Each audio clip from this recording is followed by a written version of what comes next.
السلام علیکم ورحمۃ اللہ وبرکاتہ۔ اعوذ باللہ السمیع العلیم من الشیطان الرجیم من ہمزہ ونفخہ ونفثہ۔ بسم اللہ الرحمن الرحیم۔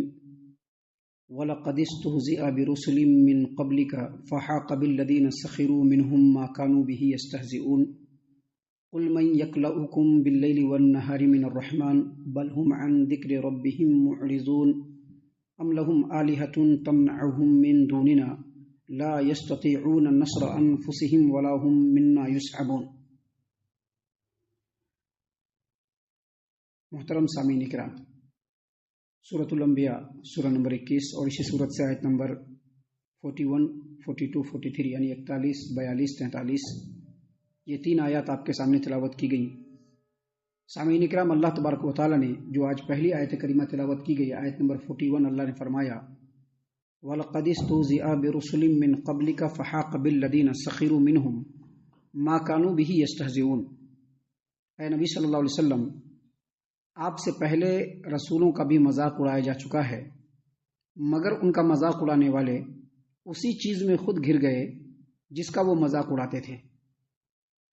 سامعین کرام، ابھی جو اس سے پہلے آیات آپ کے سامنے پیش کی گئی، ان آیتوں کی روشنی میں آپ کے سامنے یہ بتلایا گیا کہ جو مشرکین مکہ تھی، جب انہوں نے اللہ کے رسول صلی اللہ علیہ وسلم کی تعلیم کو سنا کہ نبی کریم صلی اللہ علیہ وسلم نے فرمایا اللہ کی تعلیم کے مطابق کہ جو دین اسلام ہے اور جو یہ اللہ تبارک و تعالیٰ کی ذات گرامی ہے اور یہ جو نبی تم لوگوں کے درمیان مبعوث ہوا ہے، اگر اس پر تم لوگ ایمان نہیں لائے، اسلام اور قرآن کریم کی جو آیات ہے اگر اس کو ماننے سے تم لوگوں نے انکار کیا اور آیات کی تم لوگوں نے خلاف ورزی کی، اسلام کے راستے میں اگر تم لوگوں نے روڑے اٹکائے تو اللہ کا عذاب تم لوگوں پر آ جائے گا۔ جب یہ وعید سنایا گیا، اور یہ وعید صرف نبی صلی اللہ علیہ وسلم نے نہیں بلکہ آپ صلی اللہ علیہ وسلم سے پہلے جتنے بھی انبیاء اس روئے زمین پر گزرے، سبوں نے اپنی امت کو اس بات کی تنبیہ کی، وعید سنایا، وارننگ دی کہ جو اللہ کی تعلیمات ہم تمہارے سامنے پیش کر رہے ہیں، اگر اس کو تم لوگوں نے نہیں مانا اور اللہ کے رسول کو جھٹلایا تو اللہ کا عذاب تمہارے اوپر آ جائے گا۔ یہ جو وعید دیا اللہ کے رسول صلی اللہ علیہ وسلم نے، یہ تعلیم دی نبی کریم صلی اللہ علیہ وسلم نے ان لوگوں کو، تو ان لوگوں نے اس کا رانگ ری ایکشن لیا۔ ان لوگوں نے یہ سمجھا کہ نبی تو ہم لوگوں کو دھمکی دے رہے ہیں اور ہم لوگ صرف انکار نہیں کر رہے ہیں کھلم کھلا، بلکہ مسلمانوں کے اوپر ظلم و ستم کے پہاڑ بھی توڑ رہے ہیں، اور پھر بھی ہمارے پاس جو ہے یہ اللہ کا عذاب نہیں آ رہا ہے۔ اس کا مطلب یہ جھوٹ بات ہے۔ جرأت بڑھی اور مذاق اڑانا شروع، بڑا تم بولتے ہو عذاب آئے گا، عذاب لا کے دکھلاؤ۔ اس کو کہتے ہیں مذاق اڑانا، اسی کو کہتے ہیں استہزاء۔ استہزاء اسی کو کہا جاتا ہے۔ بہت بولتے ہو نا کہ عذاب آ جائے گا، ذرا عذاب لا کے دکھلاؤ، یہ استہزاء ہوا۔ اللہ تبارک و تعالیٰ نے یہاں پر فرمایا کہ اے نبی صلی اللہ علیہ وسلم، آپ سے پہلے بھی جو رسول آئے ہیں نا، ان کا بھی مذاق اڑایا گیا ہے۔ سیدنا صالح علیہ السلام، ان لوگوں نے اونٹنی مانگا، اونٹنی اللہ تبارک و تعالیٰ نے دے دیا ان لوگوں کو۔ اپنی تعلیم انہوں نے لوگوں کے سامنے پیش کی، لوگوں نے سنا، ماننے سے انکار کیا، کہا کہ عذاب آئے گا، اچھا عذاب لا کے دکھلاؤ۔ بہت تم جو بولتے ہو صالح نبی کا نام ہے صالح علیہ السلام، صالح بہت بولتے ہو نا تم کہ اللہ کا عذاب آئے گا، عذاب لا کے دکھلاؤ۔ تو اللہ تبارک و تعالیٰ نے فرمایا کہ نبی صلی اللہ علیہ وسلم، جس طرح سے آپ کا آج مذاق اڑایا جا رہا ہے، آپ کی باتوں کا، آپ کی تعلیمات کا مذاق اڑایا جا رہا ہے، آپ سے پہلے بھی رسولوں کا مذاق اڑایا گیا۔ ان لوگوں نے بھی عذاب کی وعید سنائی تو مذاق اڑایا کہ بڑا عذاب بھیج کر کے دکھلاؤ۔ تو اللہ تبارک و تعالیٰ نے فرمایا مگر ان مذاق اڑانے والے کو اللہ تبارک و تعالیٰ نے اسی چیز میں گرفتار کیا جس کا وہ مذاق اڑاتے تھے۔ کس کا مذاق اڑاتے تھے؟ عذاب کا مذاق اڑاتے تھے۔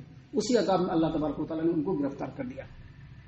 یہاں پر یہ بات بتانے کا اور اللہ تبارک و تعالیٰ نے جو اس بات کو نازل فرمایا اس کا مقصد دو ہے۔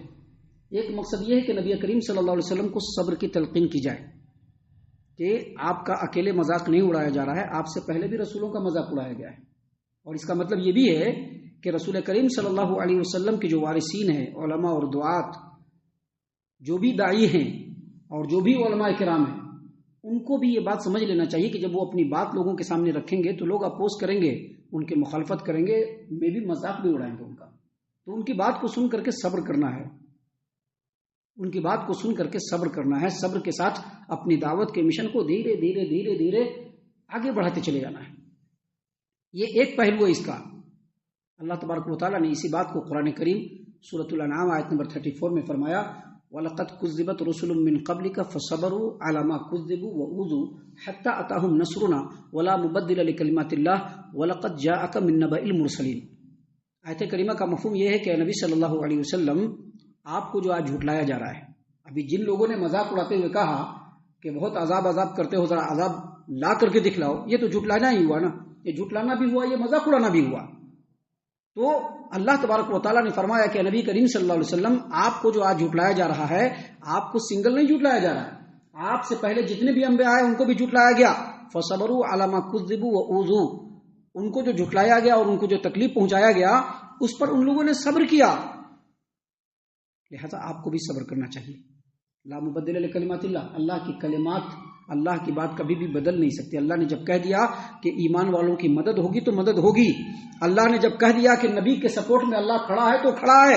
لیکن آپ کا کام یہ ہے وَلَقَدْ جَاءَكَ مِن نَّبَإِ الْمُرْسَلِينَ. آپ کے پاس جب پچھلے نبیوں کی خبر آ گئی ہے تو جس طرح سے انہوں نے صبر کیا ویسے آپ بھی صبر کیجئے. سامعین کرام، ایک مقصد یہ ہے اس آیت کریمہ کو یہاں پر بیان فرمانے کا، اور دوسرا مقصد یہ ہے کہ جو بھی رسول کا مذاق اڑائے گا، جو بھی رسول کی باتوں کا مذاق اڑائے گا، جس طرح سے پچھلے قوموں کو اللہ نے عذاب سے ہلاک کیا، اس قوم کو بھی جو رسول کا مذاق اڑانے والی اس کو اللہ ہلاک کرے گا. یہاں پر مشرکین مکہ کو کہا گیا، ان لوگوں نے نہیں مانا، اللہ نے ان کو ہلاک کر دیا. ہلاک کرنے کی کئی صورتیں، جنگیں ہوئی، جنگوں میں ان کو اللہ تبارک و تعالیٰ نے بالکل جہنم رسید کر دیا اللہ تعالیٰ نے ان کو. تو جو بھی رسول کا مذاق اڑائے گا، رسول کی تعلیمات کا مذاق اڑائے گا، اللہ تعالیٰ اس کو ضرور بھی ضرور اس کے کیفر کردار تک ان کو پہنچا دے گا اللہ تعالیٰ. یہ مقصد ہے، دو مقصد ہے اس آیت کریمہ کو یہاں پر نازل فرمانے کا. سامعین کرام، اس کے بعد اللہ تبارک و تعالیٰ نے پھر لوگوں کی نصیحت شروع فرمائی. اب یہ جو مشرکین مکہ ہیں یا مشرکین مکہ کے بعد جو دوسرے مشرکین ہیں، چاہے وہ غیر قوموں میں ہو یا مسلمانوں میں ہو، جو مشرکین ہیں، جو اللہ کو چھوڑ کر کے دیوی دیوتاؤں کی پوجا کرنے والے ہو، یا پتھر اور شجر حجر کے سامنے جھکنے والے ہو، یا بتوں کے سامنے جھکنے والا ہو، یا آستانوں کے سامنے جھکنے والے ہوں، یا درگاہوں کے سامنے جا کر کے جھکنے والے ہوں، جتنے بھی مشرکین ہیں. ابھی یہ جو بڑے بڑے مزار بنتے ہیں نا، مزار، وہاں پر ایک اور چیز آپ آبزرو کریں گے. یہ آبزرو کرنے کے لیے بول رہے ہیں. آپ آبزرو کریں گے مزاروں کے پاس جو کچھ واقعات مشہور ہوتے ہیں، اس میں سے ایک واقعہ بھی مشہور ہوتا ہے کہ اگر اس بابا کی خلاف ورزی کوئی کرا تو بابا اس کو چھوڑیں گے نہیں. اپنے جو ہے اپنے جلال میں بابا اس کو لیں گے تو اس کو بھسم کر دیں گے، اس کی پوری زندگی برباد ہو جائے گی. اس لیے بابا کا خلاف نہیں ہونا چاہیے. اس طرح کے جو جھوٹے واقعات ہیں تمام معبودوں کے بارے میں لوگوں نے مشہور کر رکھے ہیں. مشرکین مکہ جس زمانے میں تھے اس زمانے میں بھی یہ عقیدہ تھا کہ اگر فلاں دیوی دیوتا کی پوجا نہیں کیا تو فلاں دیوی دیوتا ناراض ہو جائیں گے، اس کی پوجا نہیں کیا تو وہ ناراض ہو جائیں گے. بالکل سیم عقیدہ سیدنا ابراہیم علیہ السلام کے زمانے میں بھی تھا کہ اگر فلاں بادل کے دیوتا کو اگر پوجا نہیں کیا تو وہ بارش نہیں برسائے گا. اگر یہ جو دھوپ کا جو خدا ہے اگر اس کی پرستش نہیں کی تو ہم لوگوں کو دھوپ نہیں ملے گا. تو اللہ تبارک و تعالیٰ نے یہاں پر بیان فرمایا ہے کہ قل من یکلؤکم باللیل والنہار بل ہم عن ذکر ربہم معرضون. اے نبی صلی اللہ علیہ وسلم، آپ ان سے کہہ دیجئے، آپ ان سے پوچھئے کہ کون وہ ذات ہے، کون وہ ہستی ہے جو رات اور دن کے عذاب سے تم کو بچا سکے، کون وہ ہستی ہے جو رات اور دن میں رحمان کے عذاب سے تمہاری حفاظت کر سکے. اللہ تبارک و تعالیٰ نے مزید آگے فرمایا بلکہ یہ لوگ تو اپنے رب کے ذکر سے بھی منہ موڑے ہوئے ہیں. ابھی کہتے ہیں کہ فلاں بابا ہم کو بچا لیں گے، فلاں پیر صاحب ہم کو بچا لیں گے، فلاں دیوی ہم کو بچا لے گی، فلاں دیوتا ہم کو بچا لے گا. اللہ نے یہاں پر چیلنج کرتے ہوئے کہا کہ آپ ان سے پوچھئے یہ جو منافقین ہیں، یہ جو مشرکین ہیں، اس زمانے کے ہو یا اس زمانے کے، یہ جو دنیا دار ہیں، یہ جو دنیا پرست لوگ ہیں، ان کے کرتوت اتنے خطرناک ہیں، اتنے گھٹیا ہیں. اس زمانے کے مشرکین ہو یا اس زمانے کے مشرکین، اس زمانے کے منافقین ہو یا اس زمانے کے منافقین، اس زمانے کے دنیا پرست ہو یا آج اس زمانے کے دنیا پرست، ان کے کرتوت اتنے خطرناک اور اتنے گھٹیا ہیں کہ اللہ تعالیٰ تو جب چاہے ان کو نیست و نابود کر دے، اپنا عذاب دن میں بھیج دے یا اپنا عذاب رات میں بھیج دے. لیکن اللہ تبارک و تعالیٰ کا قانون ہے. اللہ کا قانون کیا ہے کہ اللہ تعالیٰ نے اس دنیا کو اس لیے بنایا ہے، اس دنیا میں انسان کو اس لیے بسایا ہے تاکہ لوگوں کی آزمائش ہو.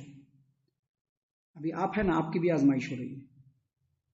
یہ جو ہمارے بھائی ہے افروز نام ہے نا، ان کی بھی آزمائش ہو رہی ہے, میری بھی آزمائش ہو رہی ہے.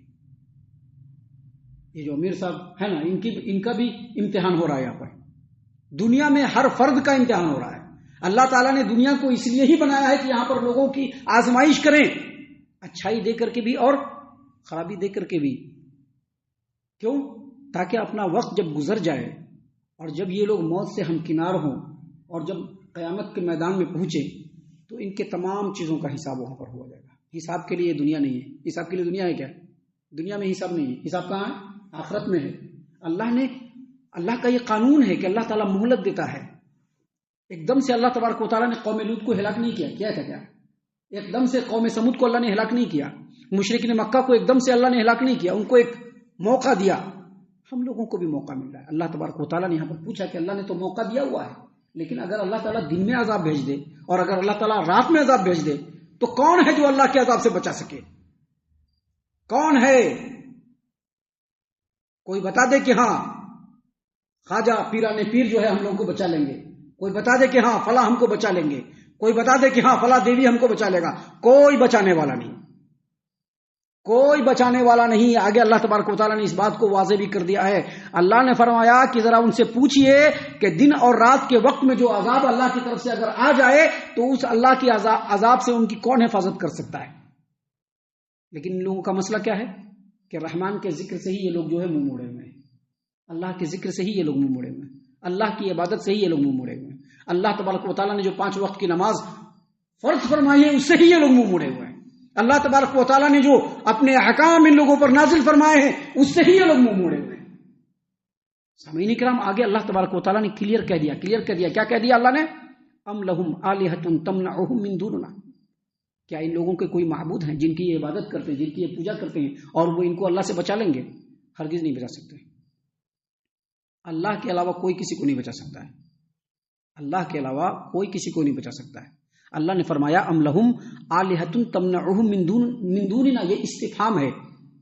کیا ان کے کوئی معبود ہیں جو ہمارے مقابلے میں ان کی حفاظت کر سکیں, ہمارے عذاب کو ان سے روک سکیں؟